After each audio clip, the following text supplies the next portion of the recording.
Good mo- It's very loud. Good morning, everyone. My name is Dr. Sanjeev Kagram. I'm the CEO, Director General, and Dean of the Thunderbird School of Global Management. We're going to get started with our event called Scaling Carbon Removal to Meet the Paris Agreement and Beyond, the Power of Global Partnerships and the Ocean. I want to pay a special thank you and gratitude to my co-host and partner, Brad Ack from Ocean Visions. We're going to focus first on a broad overview of a brand new global partnership on carbon removal that we're launching today.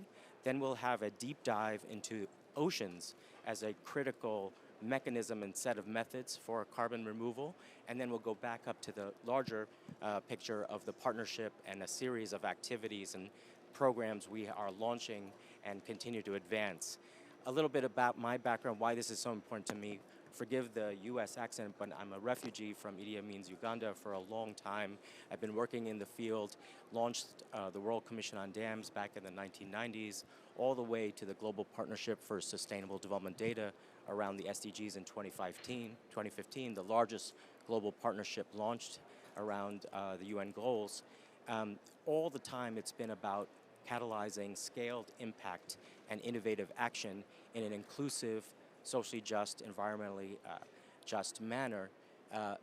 We know now that we have to have a third pillar of climate transformation alongside adaptation and mitigation. Today is, of course, the day for resilience, and we believe that absolutely. We know that climate change is happening. We know that we have to decarbonize, but we absolutely need to have carbon removal at scale if we want to achieve the Paris Agreement and beyond. Not only to get to go much lower than 420 parts per million where we are, let alone where we might end up, but to closer to 350 or less parts per million in the atmosphere in order to create a thriving planet, not just survival. So we believe that there is a mutually reinforcing positive virtuous cycle possible with decarbonization, which absolutely must happen, and carbon removal through both natural and technological solutions.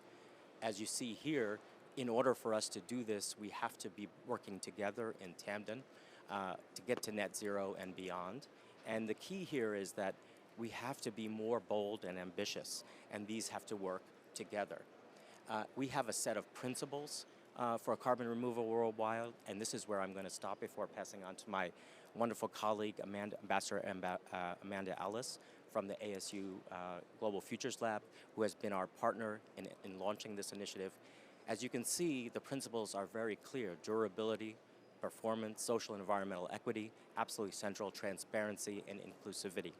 Now, we launched the Carbon Removal Task Force in Davos in January 2019. It was one of the largest events in Davos at the time, and of course, we were just entering the pandemic. Over the last 20 months, stakeholders from around the world, particularly from the Global South, have been working together to launch this global partnership.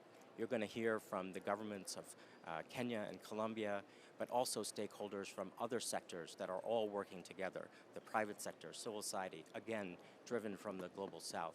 We see this as absolutely essential over the next 10 to 15 to 20 years to really get us back into a direction that we really have to be. Welcome, Madam Deputy President.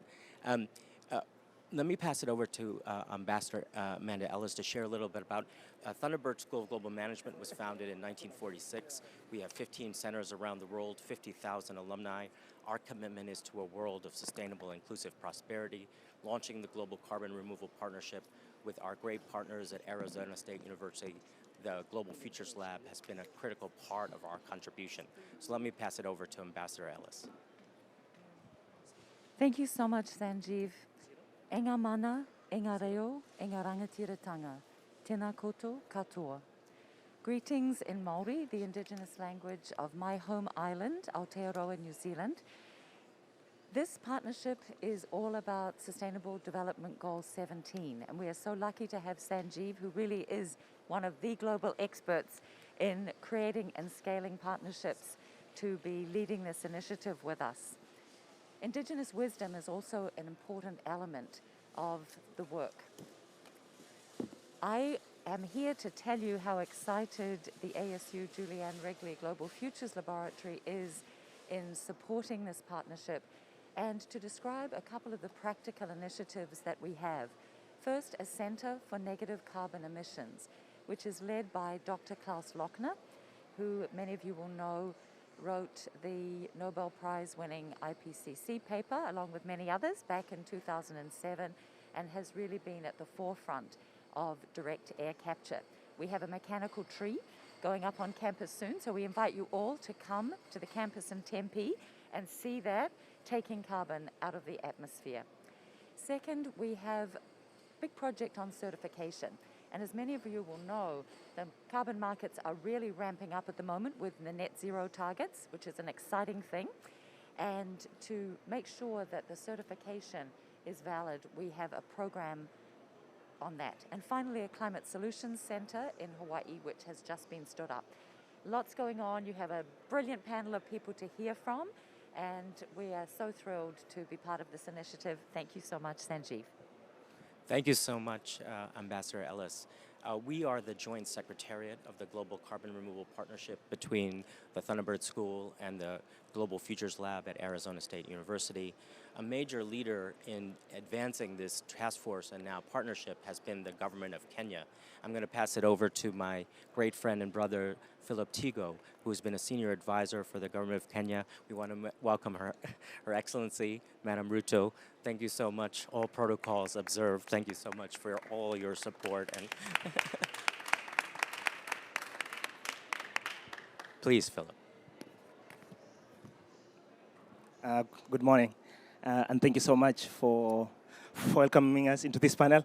I think Ali, I'd cede my seat at the moment to the Senior Advisor for Climate, Mr. Ali Mohammed. Ali.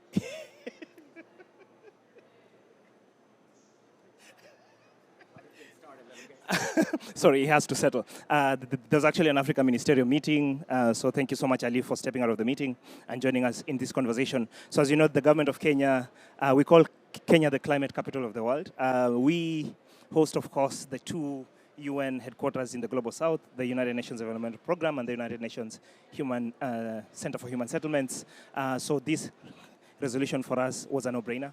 And so when we got to collaborate with, of course, Thunderbird School of Global Management, the City of LA, Colombia, into looking at how carbon removal can be that, can bring the capability combined with natural means to sort of remove legacy carbon. So basically we have been sponsoring the resolution on carbon removal. This was tabled at the UN General Assembly this year in September. It's still at the second committee. And beyond that, of course, we have a couple of centers that we are putting together with the City of LA. Welcome. Thank you very much. My apologies. We just want to ask you to share with why the government of Kenya is such a leader on carbon removal efforts globally and advance this great UN resolution and will host, co-headquarter the partnership. Ali, please, welcome. Well, thank you, Sanjeev, and once again, my apologies for coming late. You know, the Kenya government really, as my colleague was just saying, has been a big leader in matters of environmental conservation. And yes, UNEP, the UN environment leader is in Kenya. But from many years back, the government of Kenya has prioritized matters of environment as important for the growth and development of the country. In the Horn of Africa, where Kenya is located, is one of the regions that is most affected by climate change. Currently, we are experiencing one of the worst droughts, a very prolonged drought because of the lack of the seasonal rains. And this has been recurring on and off every other year, the frequency becoming faster. I think it's not a new thing to anybody who is here currently. And so the priority for the government of Kenya under the National Adaptation Plan that we have submitted, as well as our NDC that we submitted last year, December, prioritizes response to climate change through nature-based solutions. And when we partnered with Thunderbird School of Global Management, and thank you, Sanjeev, for that, that was a great opportunity for us to continue partnering with big players in the field of carbon removal. Ours is removal through nature-based solutions. And we are able to do that. We have a big land mass, 590,000 square kilometers of land. About 10% of that is protected areas, and these protected areas are massive. 10% of 590,000 can be used for cultivation, for growth of plants rather, for reseeding of grasslands and so forth. And all this can contribute to reduction of carbon. Of course, we here in Glasgow, the discussion of carbon capture and storage is a big issue. But we are not promoting that. We are promoting usage of carbon, capturing of carbon through nature-based solutions and reuse of carbon. We, in the green zone, for those who have been able to go there, you will see companies that are able to capture carbon and other pollutants and convert it into usable things, in fact, even food. And so that is the kind of solution that the Kenya government is promoting. And we have already submitted this proposal to the UN General Assembly. We request other countries whose delegation are in this meeting room today to help us promote that. And we'll continue to push it through UNFCCC as well. Thank you very much. Thank you so much, Director Al. Another government that's been incredibly important to the global carbon removal effort has been the government of Colombia. I want to welcome Director Sayer. Thank you so much for joining us. We know how busy it has been for all governments, and certainly Colombia is such a leader on climate action and carbon removal in particular. Welcome, Alex. Yeah, thank you very much, Sanjeev. So in Colombia, we have been working using natural-based solutions in order to also do carbon removals and as a mitigation strategies. In fact, one of our main causes of greenhouse gases emissions is deforestation. So we are trying to apply some measures to combat deforestation, but at the same time working with our communities and working with our productive sectors in order to promote natural-based solutions to do carbon removals in our country. And that's tied with also with our carbon markets. Colombia is a country that is really active on the carbon markets. We have a tax price, in fact, and we have a no causation mechanisms as well. So that has increased a lot the number of transactions that we have been doing in Colombia as well. I have some example of how are we using carbon removals or natural-based solutions. For example, we have a goal of 180 million trees, which is tied with restoration plans. It's not only the trees, but it's a manner on how to represent 300,000 hectares that are being restored in Colombia. And one important thing about this program is that we are working with companies on their compensation plans. We are working with local governments and local authorities, environmental authorities, in order to put in place this plan. We already planted 90 million trees in Colombia, which with a commitment of a 3-year maintenance. Also, we have a program in Colombia called 1 Million Corals, and it's another program that we are developing with the communities in order to not only restore but replenish some coral reefs that we have in Colombia. And also we are working right now in one of the first blue carbon projects in Colombia that we recently launched this year in Bahía de Cispatá, and we are working with 18 different communities in order to maintain, replenish, and restore mangrove areas in our country. And another important natural-based solution, which is really focused on to carbon removal, is that we are working with the beef industry and the industry like agricultural industry to do silvopasture. And we have in our NDCs, we have a silvopasture goal, and as well we develop NAMA, NAMA Ganadería, as we call it. And in this NAMA, we are working with cattle ranchers in order to promote silvopasture in our country. And in that way, we want to reach zero deforestation to 2030, which is one of our main goals in Colombia in our NDCs on 2030. So in this sense, we are working with many actors and many fronts to put in place these kind of activities that will help us not only on the mitigation side, but also in the adaptation side, because these kind of solutions contributes to all this. And as a transversal way, we are working on strengthening our carbon markets regulation. So right now, this year, we are going to issue a new regulation on OBBs, organisms for validation and verification, that will give transparency and will enhance our carbon markets in Colombia.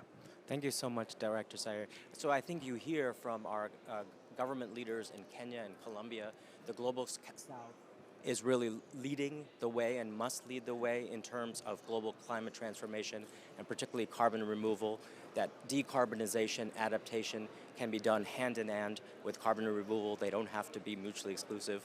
There's a major focus on natural solutions, absolutely essential, and in our deep dive on oceans with Brad Ack and colleagues, you'll see a major aspect of that. But we also want to highlight the incredible new technological solutions, as was mentioned by Ambassador Ellis, direct air capture, negative carbon building materials, and many others. These all have to work in tandem together. Now I want to go over to Ambassador Cousin. Thank you so much for joining us, Ambassador. I'm going to have someone pass you. Oh, you have it? Great. I just want to say, as a part of an introduction, Mayor Garcetti of the City of LA has been an incredible champion of climate action, obviously as the chair of the C40. Ambassador Hajigan, his Deputy Mayor of International Affairs, has been an incredible partner for us. From the very beginning, the City of LA, with its transformative plans for climate and sustainability, has been a support to the Global Carbon Removal Task Force and now partnership. And so the partnership will be co-headquarters, as I mentioned, in Nairobi and Los Angeles. Thanks so much for joining us, Ambassador. Over to you. Well, good morning. And first, let me thank you, Dean Sanjeev, and the Thunderbird School, and of course you, Ambassador Ellis, for your leadership in organizing this partnership and today's event.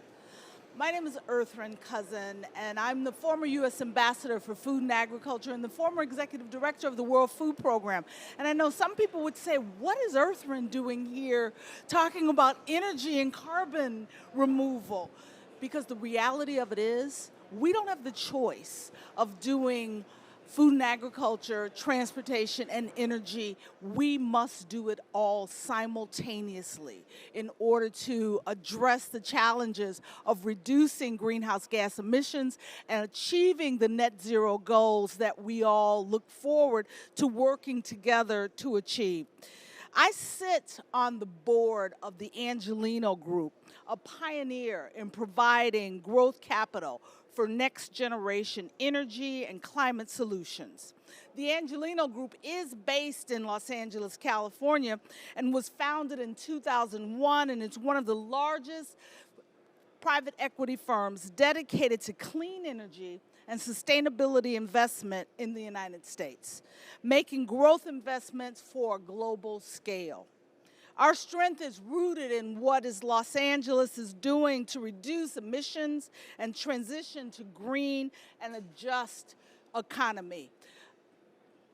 The ambitious goals set by Mayor Eric Garcetti and LA's Green New Deal depend on collaboration between public, private, and nonprofit sectors. And they depend on a shared belief that together we can tackle the climate crisis. I want to highlight just a few of LA's climate milestones. A new roadmap to a zero carbon energy grid by 2035 and a 97% renewable energy by 2030. with data to support that this transition will be cost-effective and reliable for LA residents. LA is the #1 solar city in the country, 6 years running, based on photovoltaic panels installed and in use in the city, home to the largest feed-in tariff program in the United States. LA is showing its commitment to equitable electric vehicle charging infrastructure. LA is already home to the most electric vehicles and chargers of any city in the United States and has deployed subsidized EV chargers, car sharing in disadvantaged communities across the city and county. The ports of LA and Long Beach are the greenest ports in the U.S., with shoreside plug-in power for ships and zero-emission port equipment and trucks that use electricity or hydrogen instead of fossil fuels. LA isn't just using clean tech innovations, it is also the place to create those innovations and to scale them. The Los Angeles Clean Tech Incubator launched 10 years ago, and their inclusive approach has resulted in a current cohort with 60% of its founders from groups traditionally underrepresented in the tech space. And from Ampere's electric airplanes and Exos electric class 5A trucks to one of the largest solar and storage plants owned by 8-Minute Energy, LA companies are market leaders. And we see the potential for carbon removal, as you've spoken, including those who have already made California their home, like the Blue Planet Systems and Carbon Capture, Inc. LA's global connectivity, our people, and our diversity, and our commitment to climate action make the city an ideal location for multi-sectoral, multi-stakeholder coalitions like this global carbon removal partnership. We know governments alone can't do this. We know private sector alone can't do this. We cannot win this fight unless we're all in this together. That we have the multi-sectoral commitment, the financial investments, the political will to shape the world that we must leave for our children. I celebrate with our friends and partners from Thunderbird and welcome the Global Carbon Removal Partnership to Los Angeles as well as to Nairobi. We are so excited to celebrate with you together. I look forward to visiting with you, madam, and your leadership team as we move forward to creating a sustainable future in our world. Thank you all. Thank you so much, Ambassador Keswick. Let me go over to now my brother, going forward, Kumi Naidoo, who will share a perspective from global civil society why this is such a critical effort for us, global carbon removal. Kumi, my brother. Thank you, Sanjeev, and good morning, everyone. Just a few short years ago, as the former Secretary General of Amnesty and the former head of Greenpeace International, we would have never touched carbon removal. The reason for that is it would have been a convenient excuse for a corrupt fossil fuel industry and other polluting industries to delay action. Thankfully, we have now finally, very late, won the argument that we have to decarbonize, and we have to be very clear that the agenda of decarbonization has to continue as the IPCC has said, and that even if we did that, even if tomorrow we switched off all emissions, we still do not get out of the mess that we have created. That in fact, the math does not add up. And it is for that reason, carbon removal becomes a key part of climate action as a third pillar. In 2015, when I was in the Pacific, I heard people chanting the slogan, 1.5 to stay alive. 6 months later, when I met the same delegation in Paris, they were chanting 1.5, we must survive. The reality and the elephant in the room in this COP is that this COP, by the way, I've attended many. Mary Robinson just said, this is the most male, pale, and stale COP that we've had. This is the most white and elitist, northern-dominated COP that we've had. And we need to make sure that these principles, which are sound and progressive, are genuinely adhered to if we are to actually make sure that this moves forward in a positive way. I want to draw attention especially to 3, 4, and 5. I think social and environmental equity does not exist in the world, and we need to make sure that every initiative moving forward, that there is adherence to it. Transparency, especially with regard to how this process rolls out right now and how we deepen consultations with indigenous peoples, with frontline communities, with those most affected, has to be critical if this is to win the legitimacy of a large number of people who have been in the front line of the climate struggle, who will be hesitant about an initiative like this. So there is a lot of work that needs to be done. I just want to conclude with two sort of elephants in the room, in a way. One is, this assumes that the economic system that we have stays exactly as it is while we try to do this. And just to be clear, for those of us who've been in the climate struggle for a long time, recognize it is the economic system that has got us to this point. And there has to be a recognition that we have to push for transformation of our economic system as much as addressing this if we're going to get success. Complicated as it is, it has to be put on the table. The second issue is, who decides what is a legitimate intervention to make in terms of the carbon removal process? There will be people who can make money out of this process and institutions that can benefit economically. We have to ensure that the verification, sorry,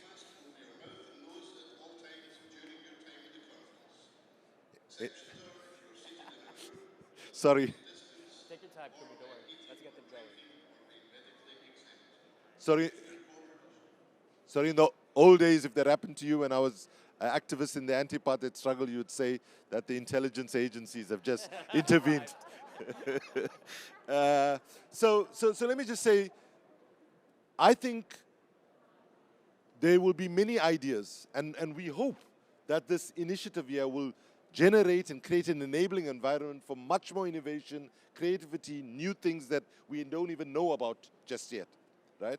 But who decides ultimately that that is a legitimate intervention going forward? And I would say that we need to figure out how we engage with the IPCC, so the IPCC actually has a voice in providing an independent verification of some of these initiatives. For example, the tree planting that my brother from Colombia has spoken about, we know that in the 2018 IPCC report, there was a clear call for 1 trillion trees to be planted, for example. So we need to make sure that, because we can easily get exaggerated claims by certain industry players about how successful certain things are going to be without necessarily it being verified independently. So with all of those things, I just end by saying that we are at a moment where those in power, after the global financial crisis in 2008, 2009, had a chance to make big changes. But what they did was, they responded with system recovery, system protection, and system maintenance. What we need now, and this initiative can contribute, is system innovation, system redesign, and system transformation. If we are not committed to do that, we will not ensure that the potential that lies with carbon removal is actually achieved. And let's hope that working together in a multi-sectoral way, we can actually achieve that. Thank you very much. Thank you so much. Thank you so much, Brother Kumi. We're going to now transition. I hope you get a sense of the power behind the partnership, Global South, Global North, across stakeholders. We're going to go now deep into system innovation and transformation with Oceans, with Brad Ack, and an incredible team of folks. So we're going to step down and let Brad take over. Welcome, my brother. Thank you.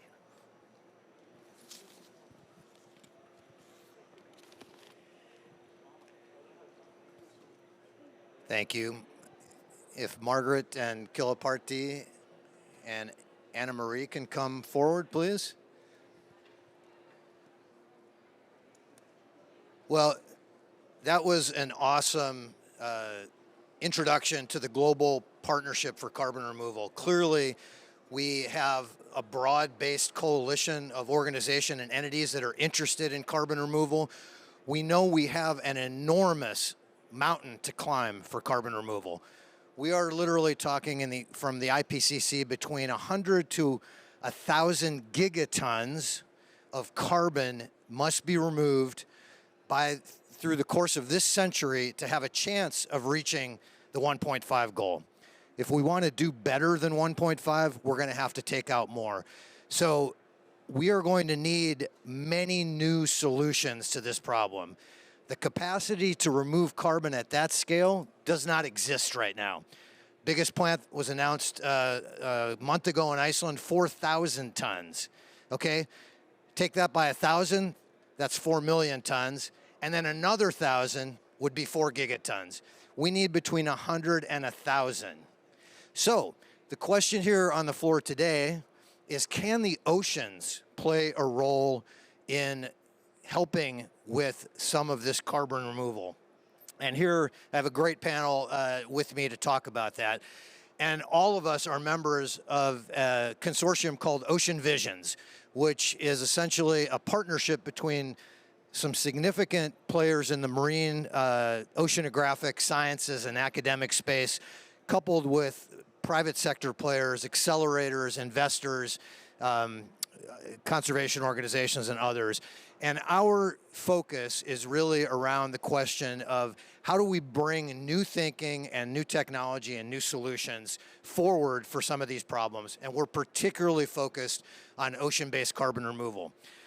What we're going to do with you today in this brief time we have is I'm going to turn to Margaret Linen, who's the director of the Scripps Institute of Oceanography, one of our esteemed partners, to talk a little bit about why climate action, why carbon removal is so important for ocean health. Not just how oceans can contribute to climate health, but why we have to have carbon removal for ocean health. I'm going to then go into a deeper dive of some of the pathways for ocean-based carbon removal, and then we will talk about some of the most critical challenges of governance and social and political acceptance, equity and justice, and other considerations of great importance. So, without further ado, let me turn it to Margaret Linen to give us an intro to oceans and climate impacts.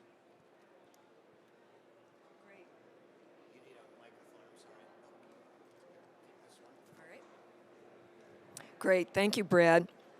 So Brad asked me to remind you of what's happening in the ocean and why it's so important for us to concentrate on carbon removal.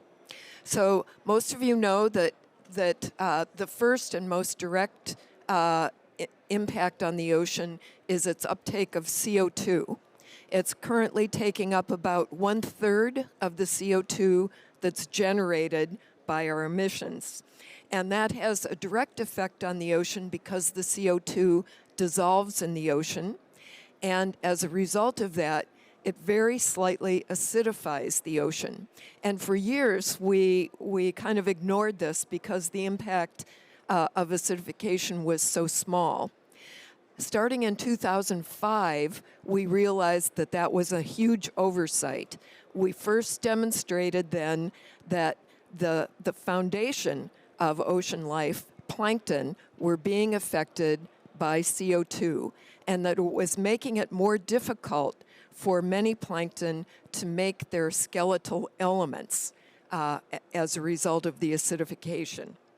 Starting in about 2012, we found that it was affecting the viability of shellfish larvae, so it was now affecting food. And then even more recently, we have found that it is having a great impact on the physiology of ocean organisms. So both in terms of the foundation of the ocean ecosystem and the physiology of the organisms in the ecosystem, CO2 is a major impact. The second impact is indirectly through the heating of the atmosphere. And over time, that heat in the atmosphere is being taken up by the ocean. In fact, the ocean has taken up more than 90% of the heat generated from greenhouse gases. And as a result of the Argo program, we know that the entire upper 2,000 meters of the ocean has warmed significantly, and has warmed significantly even in the last 20 years. As a result of recent work studying the deep ocean, we found that heating continues down to the great depths of the ocean. Even at 6,000 meters depth in the ocean, we're seeing the impact of heating. So the ocean itself is heating. That makes the ocean expand, and that creates the indirect effect of sea level rise. 50% of sea level rise is a result of ocean heating. The rest is a result of melting of land-based glaciers and snow. But half is a direct result of ocean heat. The third indirect effect is deoxygenation of the ocean, and the warming of the ocean and its impact on what's called the oxygen minimum, which occurs around 200 to 700 meters depth in the ocean, has been to amplify that oxygen minimum.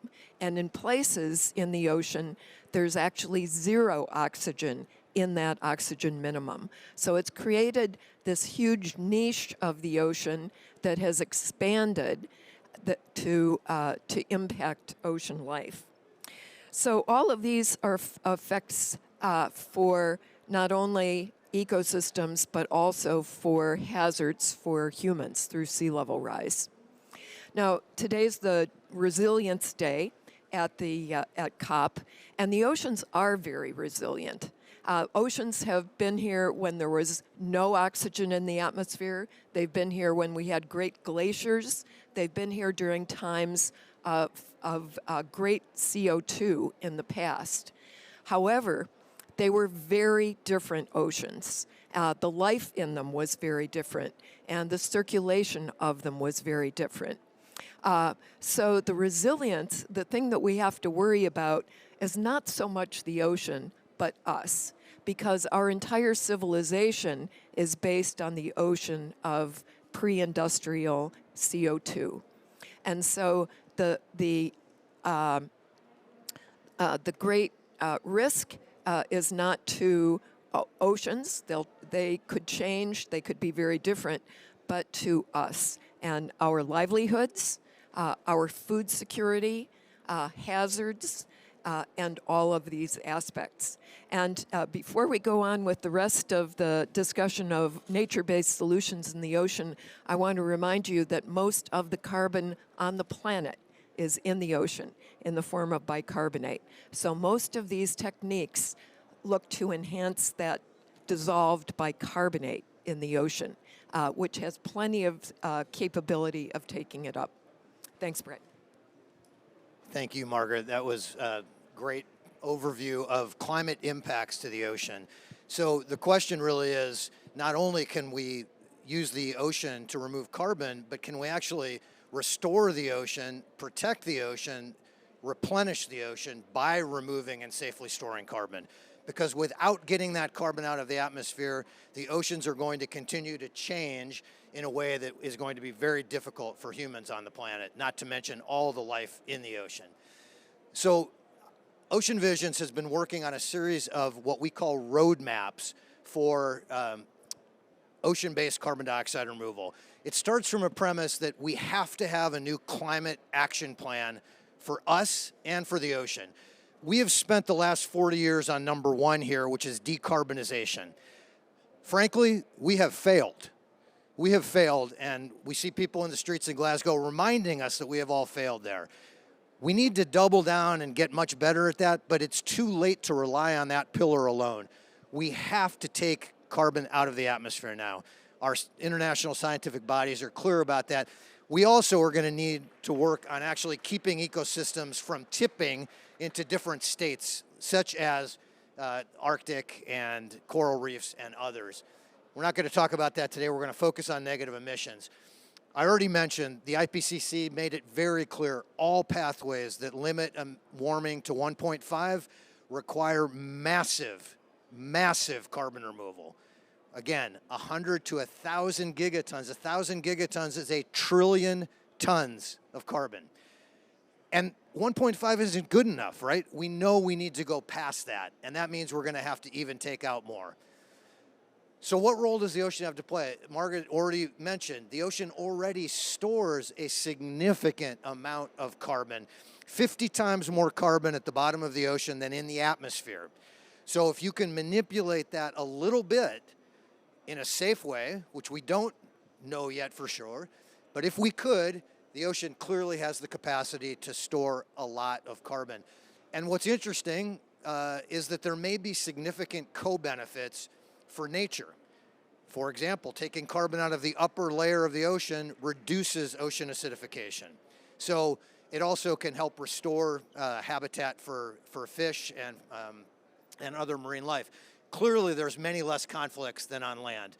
So we've convened experts across the globe for over a year to really look at what are some of these pathways and what are the needs in order to move them forward to a point where we could answer the question, can they contribute in a meaningful way to this problem?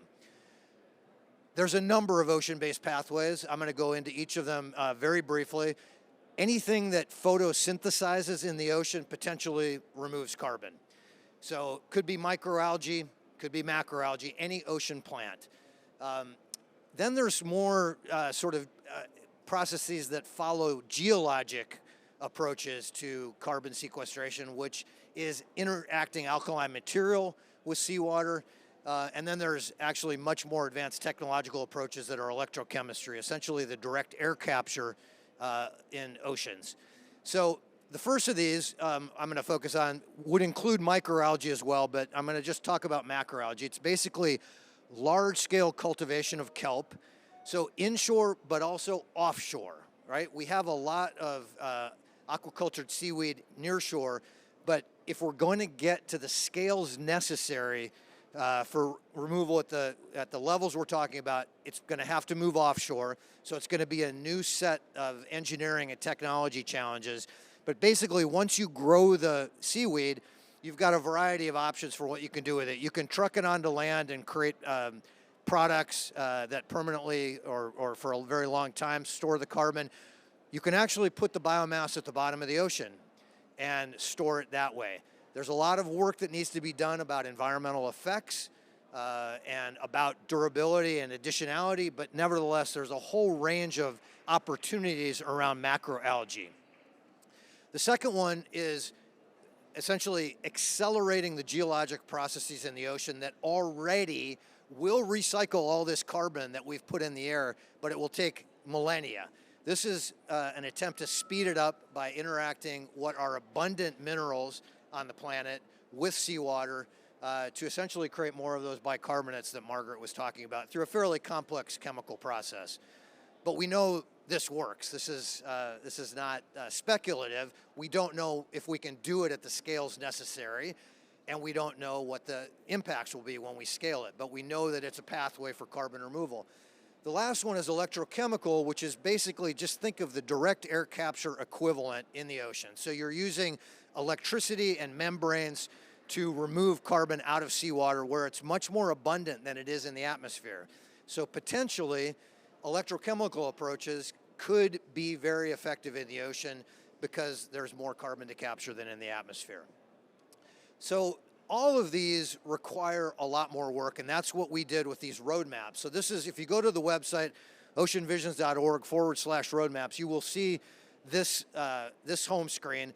And for each of those three big domains, as we call them, of carbon removal, you will see the state of the technology, which has an overview of the technologies in that domain, what some of the technology readiness level is, what the CDR potential is, and environmental co-benefits and environmental risks. There's also actually a social co-benefits and social risks that is in the current version.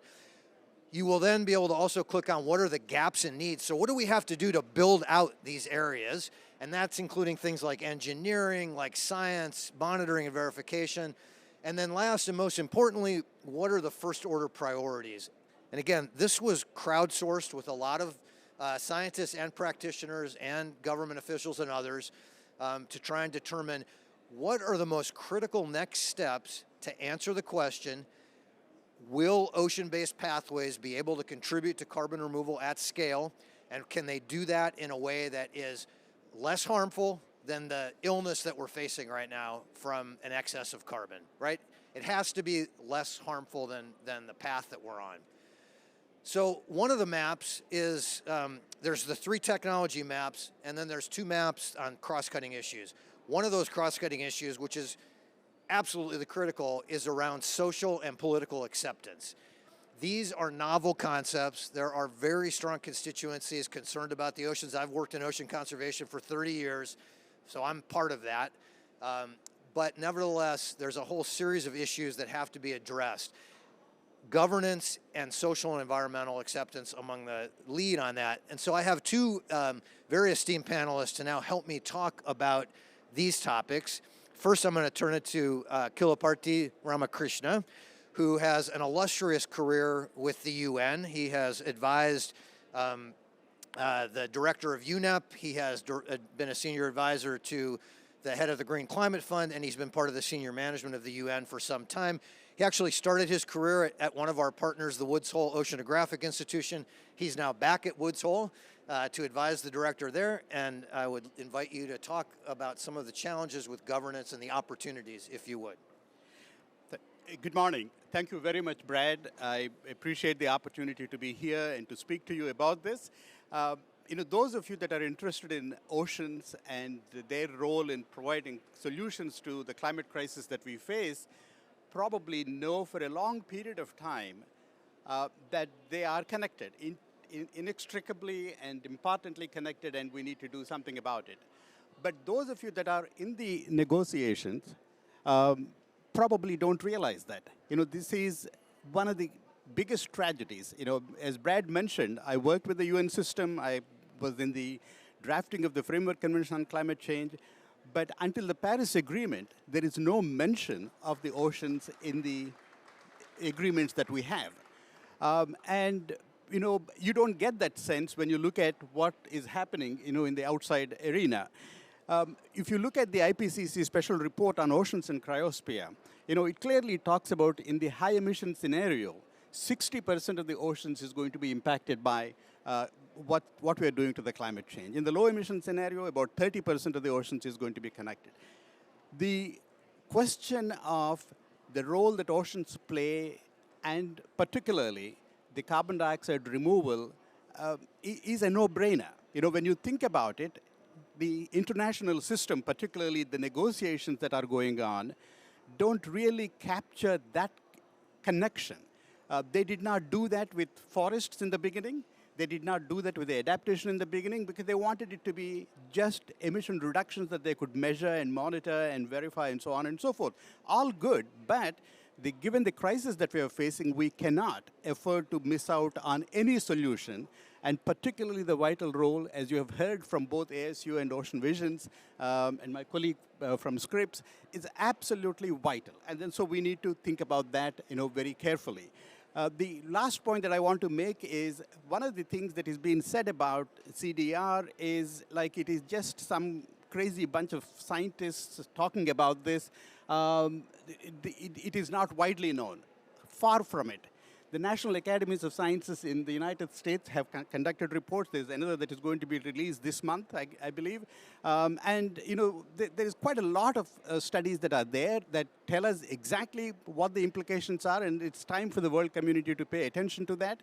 And clearly, there is more work that needs to be done in terms of getting the message out to the negotiators. And the very last point that I want to mention is that we need to think about the multilateral frameworks that exist, whether it is the Law of the Sea Convention, London Dumping Convention, and the Protocol, and the Biodiversity Convention, and the negotiations that are currently underway, biodiversity beyond national jurisdictions.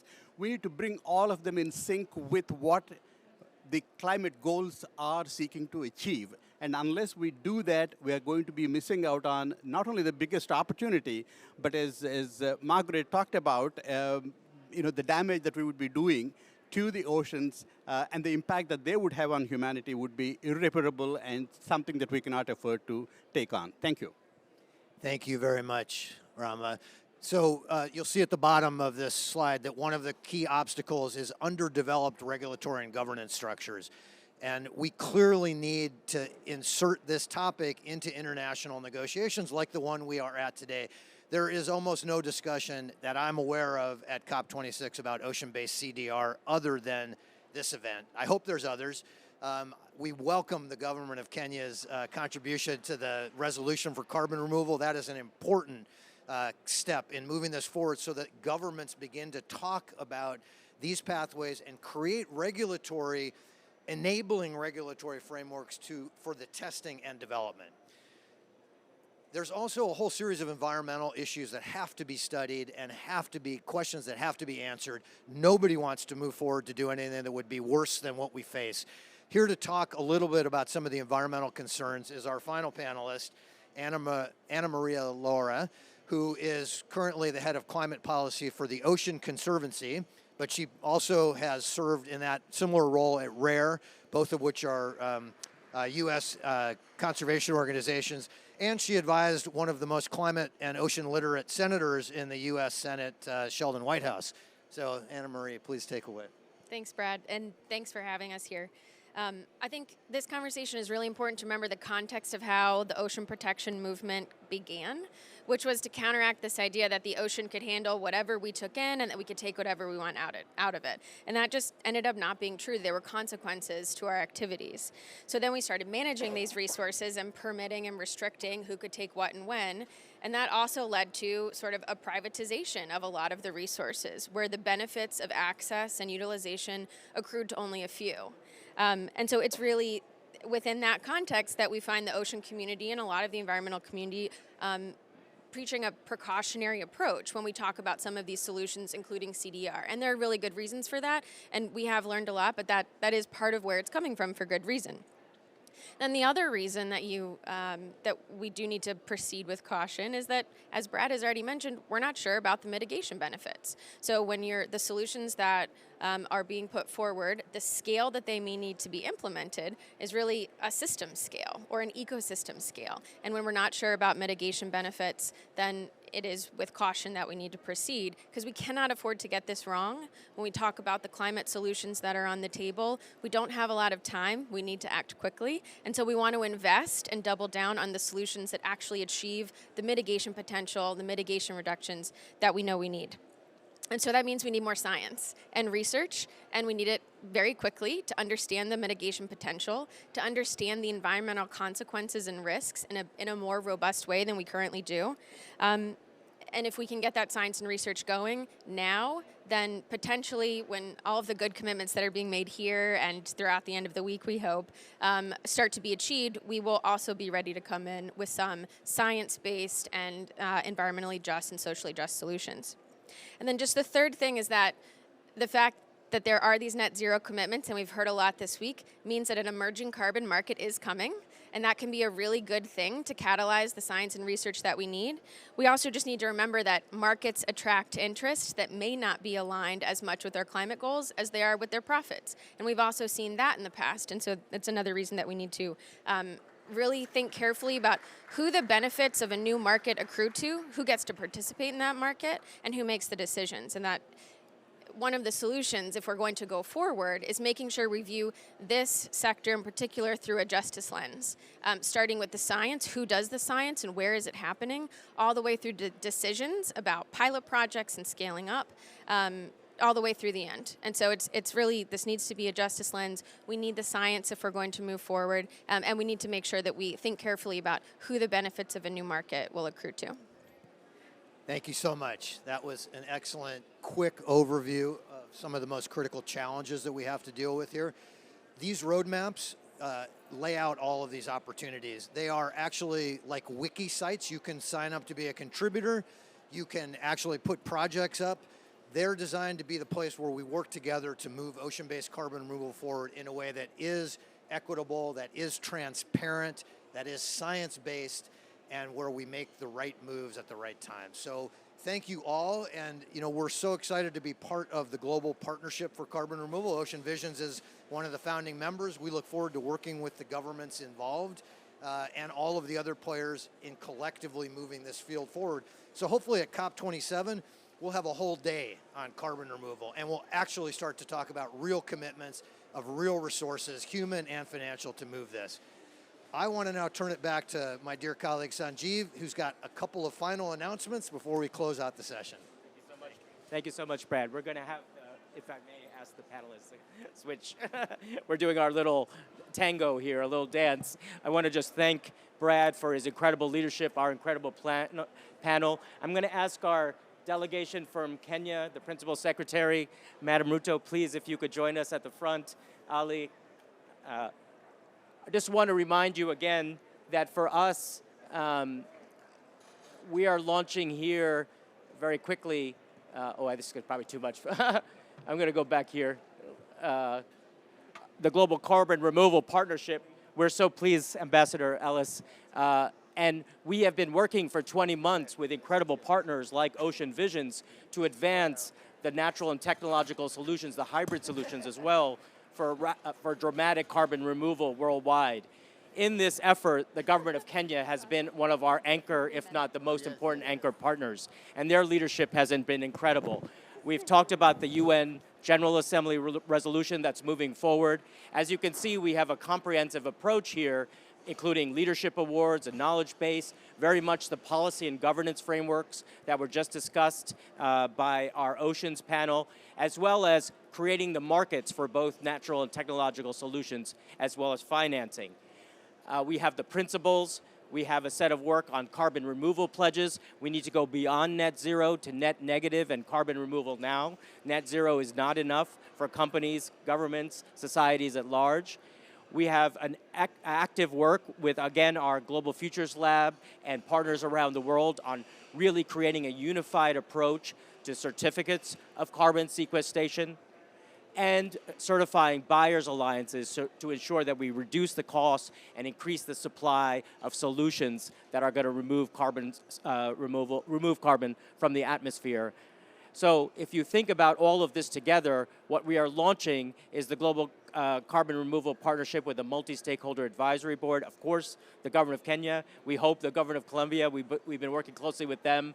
Many others will join that, again, inclusive of natural and technological solutions, safe, durable, scalable, equitable, and sustainable, headquartered in Nairobi and Los Angeles. With that, I just want to pass it over first to Madam Ruto and then to Principal Secretary to share their incredible perspectives on this ambitious new effort that we couldn't have done without their leadership. Madam Ruto. Thank you so much, Sanjeev and the Thunderbird School of Global Management, together with all the stakeholders and government of Kenya. I work with women, about 100,000 women in our country, and growing every day. These women are grassroots women and based in the rural areas and informal settlement. Naturally, this tells us that these women are agri-based. They work in the agricultural sector. And the talk on carbon removal has been on for several years. And we know that women play a great part in carbon removal, especially in the things that they do in the agricultural sector, in the rural areas. I'm very glad that one of the principles on carbon removal is inclusivity. We know that many other times that women are excluded in this talk. And as we come here today, we want to request and ask that women can be included in this talk of carbon removal. We know that there's going to be about $3 to $5 trillion that are going to be paid out along the time in carbon removal. And so I just want to offer our organization, the MAMA organization and Joyful Women, even as we work with the women of Kenya with the partnership with Thunderbird, that these women can be included in this talk of carbon removal. So we are determined and we offer ourselves to be part of the talk.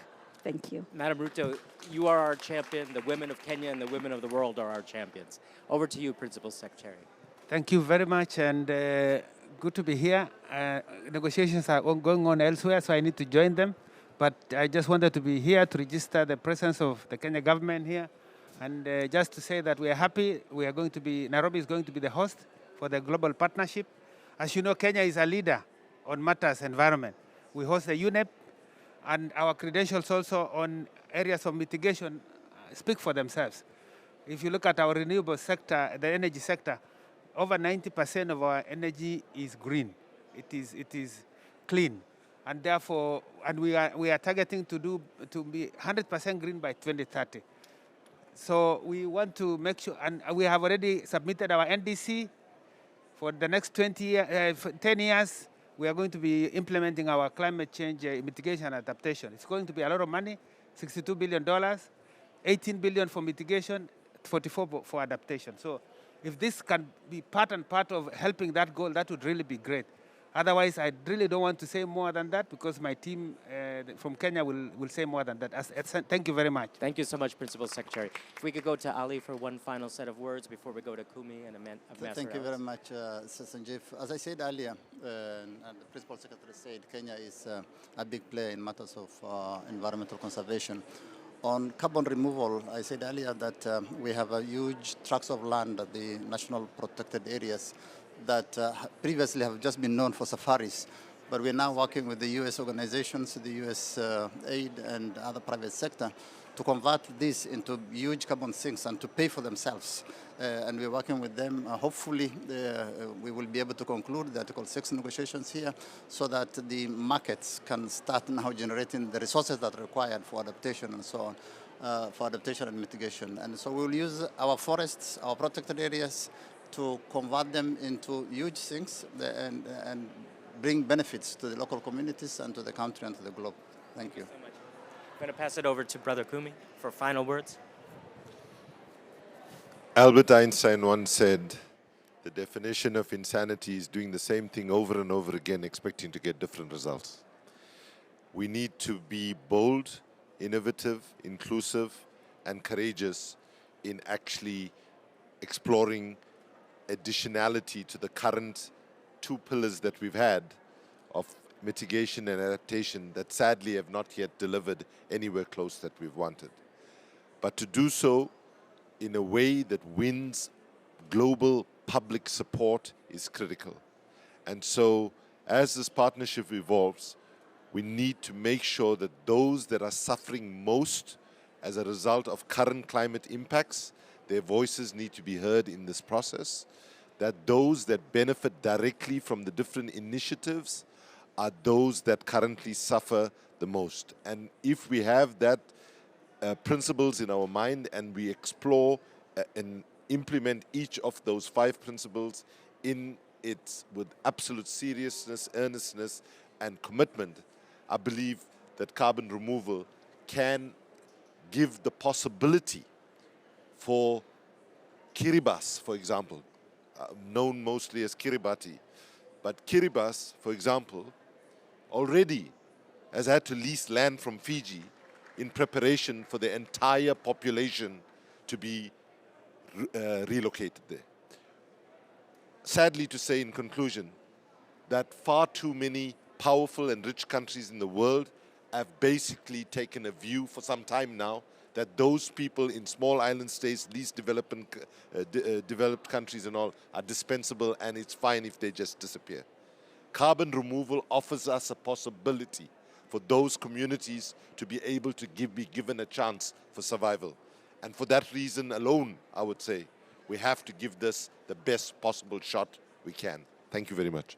Thank you so much, Kumi. On behalf of Ambassador Ellis from the ASU Global Futures Laboratory, on behalf of the Thunderbird School of Global Management, which I have the honor and privilege of leading as the Dean and Director General, our partners from Kenya, from Colombia, from around the world, this is the time for bold and ambitious action. anything you want to learn about in terms of the carbon removal partnership, please check out our website, and you can certainly, of course, contact us. This is the time, and we are ready to go. Carbon removal as a critical third pillar of global transformation around climate, but also more broadly for social justice, environmental justice, and economic progress. Thank you all so very much. Join us. We can make a better future together. And as Ocean's icon Sylvia Earle reminds us, this decade is the most consequential in the next 10,000. This is our decade. Radical collaboration. Thank you, Ambassador Ellis. Thank you so much. What's that? And the major focus on oceans, absolutely. That's why. Okay, please. Yeah, I just wanted to say on the oceans, thanks to the Brad and the team that was here. Yes, there's no discussion on the oceans here, but as the negotiators will know, there's cover decisions that are now currently being discussed. Kenya, through the African group of negotiators, have pushed to ensure that oceans will become an agenda in subsequent chapters, and we hope the other governments that are here will also support us. And that is something we are also pushing in this COP now. Thank you. Thank you so much, Ali. Thank you, everyone. We've been a little over time, but feel the energy and let's go forward.